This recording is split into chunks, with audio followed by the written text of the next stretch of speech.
Yeah, after that, there haven't been many other games, so the only things I've been playing recently are Path of Radiance, mainly because I decided to replay that and then follow on to Radiant Dawn, since those two games are joined, and it's a lot like Fire Emblem 7, but 3D, and there are loads of new gameplay features which are all really good. I'll go into more detail about them another time, and looking back at watching the whole thing again, it's kind of interesting with the story, really how it holds up on its own, and yet there are many details which now I've seen Radiant Dawn on it.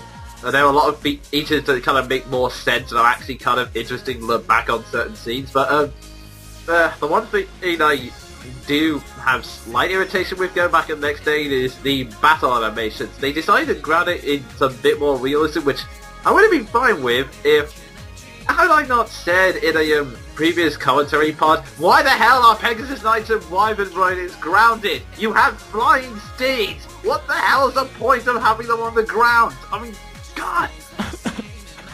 Yeah, that's not a question of realism, that's a question of logic. Yeah, I mean, seriously, when you put a Pegasus on the ground, it's just nothing more than a horse. It's a complete waste of... Yeah, it's just pointless, really. Yeah. So yeah, Radiant Dawn, not Radiant Dawn, Path of Radiance I've been playing, which is good, and in order to kind of put one old challenge behind me, I returned to a game which I left behind in my childhood because there was one boss which just frustrated the hell out of me with its difficulty and I gave up. Metroid Fusion for the Game Boy Advance. Oh boy, I've heard about that game. Yeah, many of you probably guessed, it's a game of the Metroid series, so it stars Samus Aran, and it's kind of odd. It's a game that I kind of just bought because it was by Oakway going cheap, and normally I kind of suck at shooting games, and I have to say, Metroid is one of those things where, I think Uni said it best in a random video, where it's something where I can tell it's really well made, but it's not really sort of I kind of fit in, because it's one of those really overly serious, overly dark settings, because I like as the character, the story of Metroid Fusion did have some intriguing elements, which okay, basic plot summary for those who don't know, there are these weird parasites called Parasite X who basically decide to invade a ship and then take over all living organisms on the ship, alien style, and then Samus is sent in to take care of all of them. Stocked, but it works. Yep. And it kind of gets really bad early on as this isn't really a spoiler since it gets revealed within the first 5 minutes, and I think the game gave it away to that, but it gets harder because okay, the reason why it's called Fusion is because Samus gets infected by one of the X-Parasites at the beginning of the game and then comes back. The X-Parasite then takes over Samus' suit. So, large portions of the game where you end up running from someone, basically an exact clone of you who has all of your power-ups from the previous games. I don't know how to respond to that. Yeah, when you enter in the game, you usually either run and hide. So that's pretty much because otherwise, it will destroy you pretty much. I can imagine. Yeah, like I said, Ed, the story's kind of interesting and the gameplay's interesting. It's not usually my thing though, so I don't think I'll pick up another game of the Metroid titles. The only reason I've been playing it recently is just because of the challenge aspect, which it's like Mega Man. You can defeat it eventually once you know how, but it'll take you a few tries, and oh my word, those tries can be frustrating sometimes. Ugh. Like Mega Man, that doesn't bode well. Yeah, and there's no easy mode. Oh lord. Yeah. Then again, there wasn't an easy mode on Mega Man. There was normal and hard. Yeah. Oh god. The only time he introduced an easy mode was Mega Man 10, but even so... Yeah, even so, I don't see that game getting too much easier.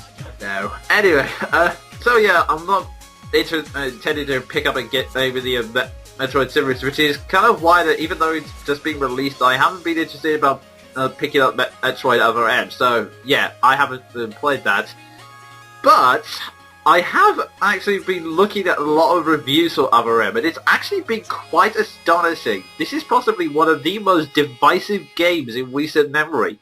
There have been some people who are saying, oh, this is a pretty good game, it's well balanced, the control work well, and some it gives a new insight into Samus's character, and some people are saying, this is possibly one of the worst games, no, they're saying it's the worst game in the entirety of the Metroid franchise, and it's completely destroyed Samus's character as a whole.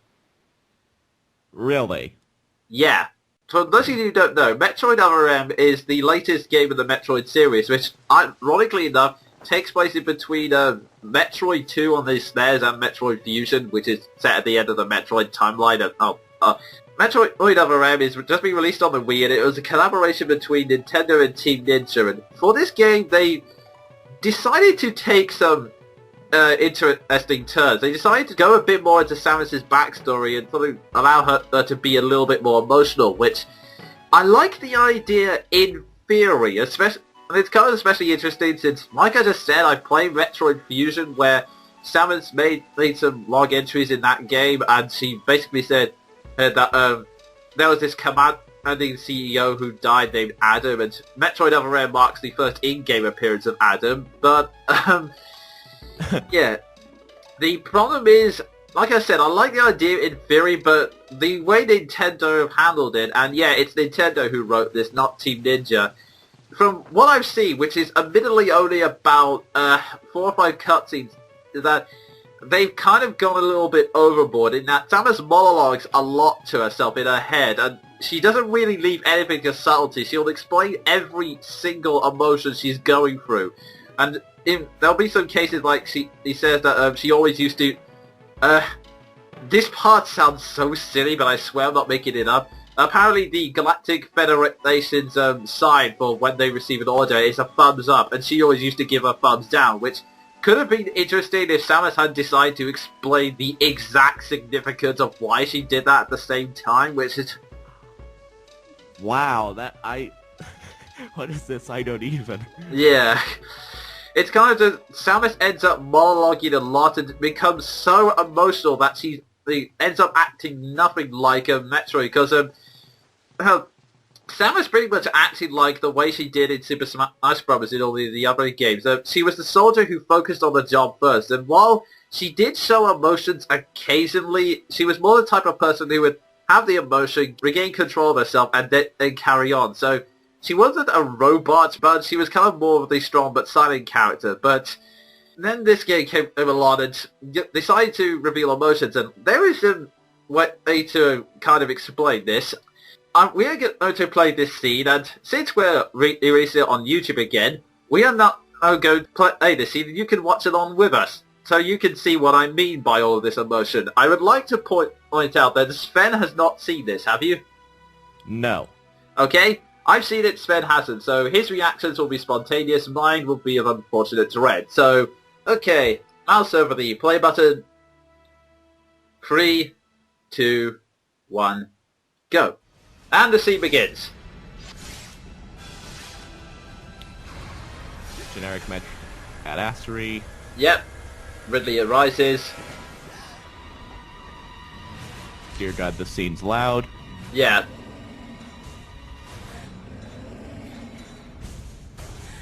Wait for it. Shoot it? Shoot it?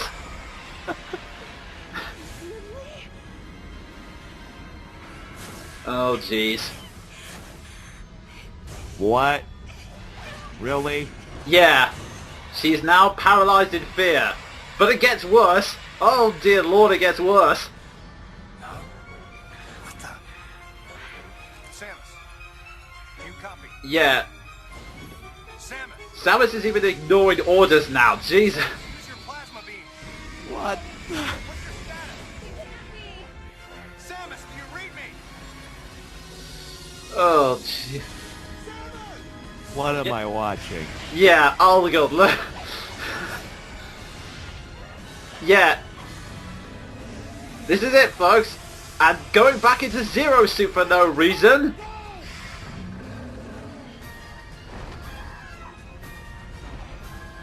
I'm speechless. Yeah. And so we've now literally resorted to Samus having to be rescued by generic black guy. Oh my god. Yeah.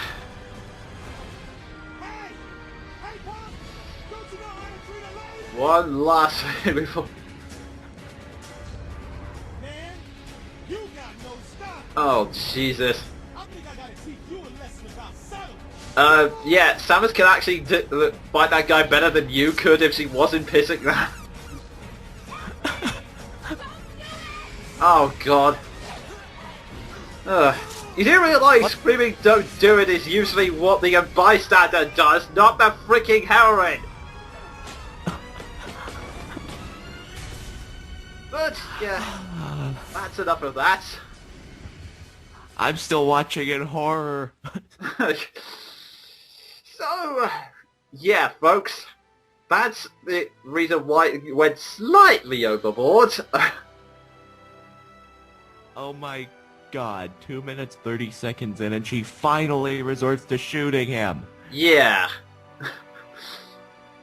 It took all that freaking time. Why?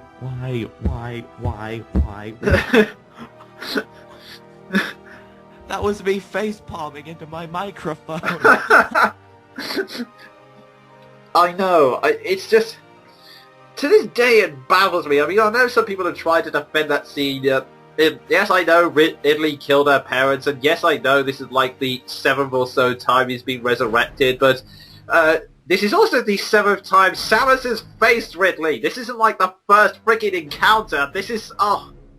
What did they do? Like I said, I can understand it if they had been a bit more subtly. I mean, I can understand Samus being shocked, and then some people suggested it would be good if, like, after that it would yell, "just stay dead," but... Oh, jeez. To her to just be paralyzed in fear and be reduced to a damsel of distress, it's just... What? Why? Who would... Why would they even... Oh my god, why? Congratulations, Metroid. That's the first time you've actually rendered me completely speechless and stunned on the entirety of this channel. Yeah, I mean, I was at the shock for the scene. I thought maybe people were exaggerating, but then I heard the Ridley scene was worse, and I looked it up and I realized, nope, they honestly weren't. Oh my god.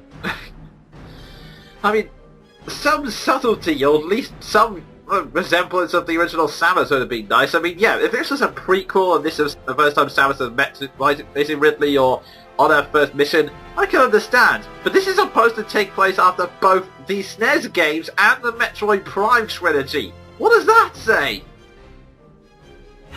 I don't even. I give up. Yeah, I think we've said enough. Depending on who you ask, and Sven the Crusader may be one of these, judging by the reaction, the Metroid franchise has taken a very bad turn. I think you can guess our opinions. Let's just leave it at that. Yeah. And let it be known that this is going to be the first and only time a game has ever rendered me stunned. Yeah.